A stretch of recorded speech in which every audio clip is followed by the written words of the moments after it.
Chapter 41. Mrs. Beamish's Plan. "Mother," said Bert. Mrs. Beamish had been sitting at the kitchen table, mending a hole in one of Bert's sweaters and pausing occasionally to wipe her eyes. The Ickabog's attack on their Shoeville neighbour had brought back awful memories of the death of Major Beamish, and she'd just been thinking about that night when she'd kissed his poor cold hand in the blue parlour at the palace, while the rest of him was hidden by the cornucopian flag. "Mother." "Look," said Bert in a strange voice, and he set down in front of her the tiny clawed wooden foot he'd found beneath his bed. Mrs. Beamish picked it up and examined it through the spectacles she wore when sewing by candlelight. "Why, it's part of that little toy you used to have," said Bert's mother. "Your toy Icka." But Mrs. Beamish didn't finish the word.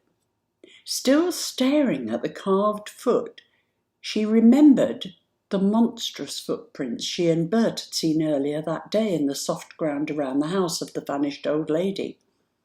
Although much, much bigger, the shape of that foot was identical to this, as were the angles of the toes, the scales, and the long claws.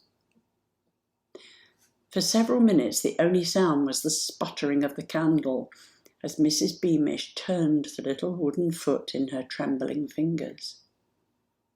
It was as though a door had flown open inside her mind, a door she'd been keeping locked and barricaded for a very long time. Ever since her husband had died, Mrs. Beamish had refused to admit a single doubt or suspicion about the Ickabog. Loyal to the king, trusting in Spittleworth, she'd believed the people who'd claimed the Ickabog wasn't real were traitors. But now, the uncomfortable memories she'd tried to shut out came flooding in upon her. She remembered telling the scullery maid all about Mr. Dovetail's treasonous speech about the Ickabog, and turning to see Canterby, the footman, listening in the shadows. She remembered how soon afterwards the Dovetails had disappeared. She remembered the little girl who'd been skipping, wearing one of Daisy Dovetail's old dresses, and the banderlaw she'd claimed her brother had been given on the same day. She thought of her cousin Harold, starving, and the strange absence of mail from the north that she and all her neighbours had noticed over the past few months. And she thought, too, of the sudden disappearance of Lady Eslander, which many had puzzled over. These and 100 other odd happenings added themselves together in Mrs. Beamish's mind as she gazed at the little wooden foot, and together they formed a monstrous outline that frightened her far more than the Ickabog. What, she asked herself, had really happened to her husband up on that marsh? Why hadn't she been allowed to look beneath the cornucopian flag covering his body? Horrible thoughts now tumbled on top of each other as Mrs. Beamish turned to look at her son and saw her suspicions reflected in his face. "The king can't know," she whispered. "He can't. He's a good man." Even if everything else she believed might be wrong, Mrs. Beamish couldn't bear to give up her belief in the goodness of King Fred the Fearless. He'd always been so kind to her and Bert. Mrs. Beamish stood up, the little wooden foot clutched tightly in her hand, and laid down Bert's half-darned sweater. "I'm going to see the king," she said, with a more determined look on her face than Bert had ever seen there.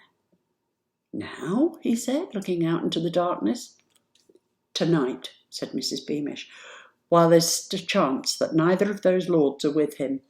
He'll see me. He always liked me." "Well, I want to come too," said Bert, because a strange feeling of foreboding had come over him. "No," said Mrs. Beamish. She approached her son, put her hand on his shoulder and looked up into his face. "Listen to me, Bert. If I'm not back from the palace in 1 hour, you're to leave Shoeville. Head north to Jeroboam, find Cousin Harold and tell him everything." "But," said Bert, suddenly afraid. "Promise me you'll go if I'm not back in an hour," said Mrs. Beamish fiercely. "I will," said Bert.